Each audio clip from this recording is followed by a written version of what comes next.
Isang maulan na umaga sa ating lahat mga ka-farmers, mga ka-viewers from Luzon, Visayas at Mindanao, pati sa abroad at ibang bansa. So sa lahat nating mga subscriber, viewers, sharer at commentator, maraming salamat po no, sa patuloy ninyo na pag-suporta sa ating munting YouTube channel.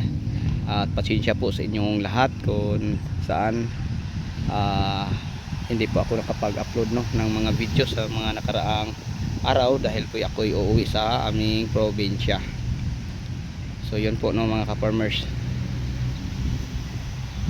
ang dahilan kung bakit hindi po tayo nakapag-upload ng video. So yun po ang mga dahilan mga ka-farmers. So ngayon tapos lang na po din nagtanim ng siling sigang, and then lumipat na po sila din sa ating bell pepper no. Ayan po mga ka-farmers ang ating bell pepper. So mayroon tayong mga taong nagtatanim dyan. So 8 po sila no. So yan ang tao natin no, 1, 2, 3, 4, 5, 6, 7 yung nasa gilid 8. So yun po mga ka-farmers, yan po sila nagtatanim ng bell.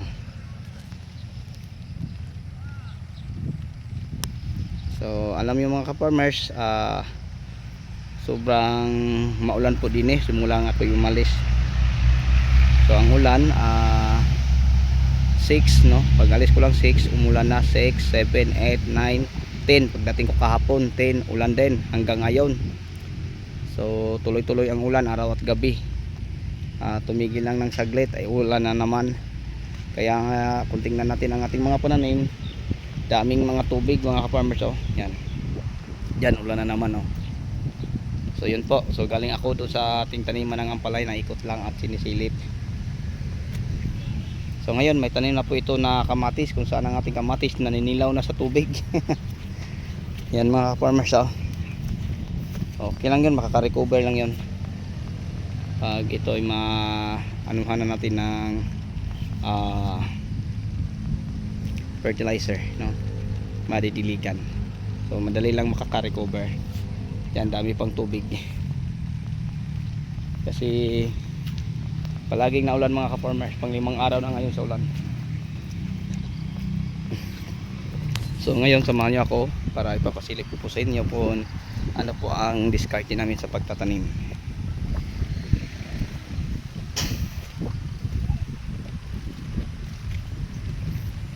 So may taga-butas, and then yan may nagtatanim.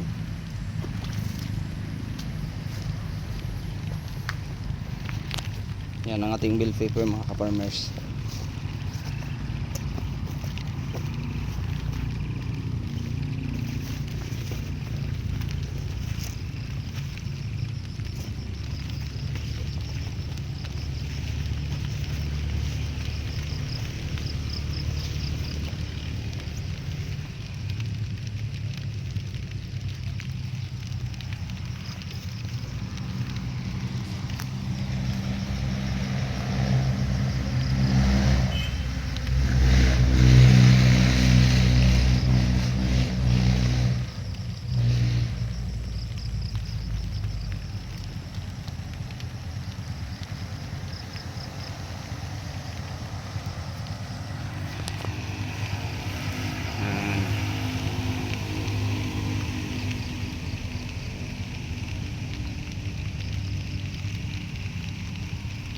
Ayan po sila mga ka-farmers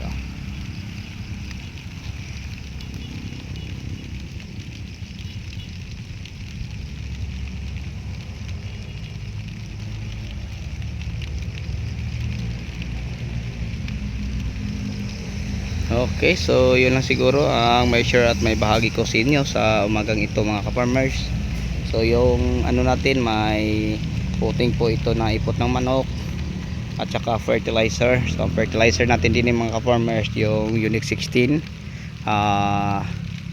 ano po, Mega Multiplant Vitamin Dopus at saka Wucosim.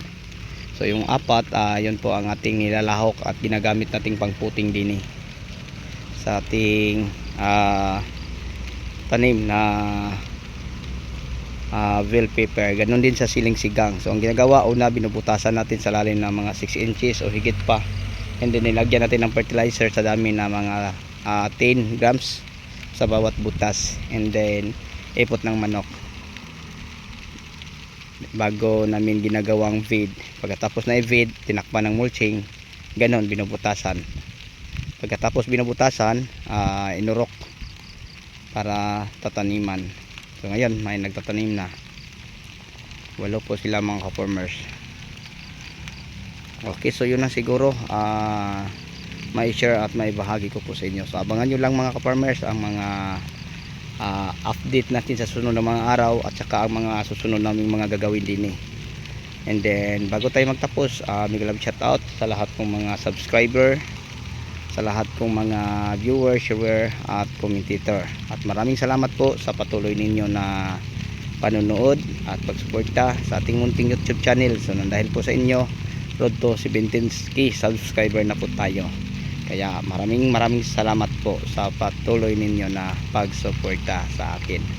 Okay, yun lang po. Happy watching. God bless us all at happy farming. Mag-ingat ang lahat sa lagay natin ng panahon na maulan. Yun lang po. Thank you. Bye bye and God bless.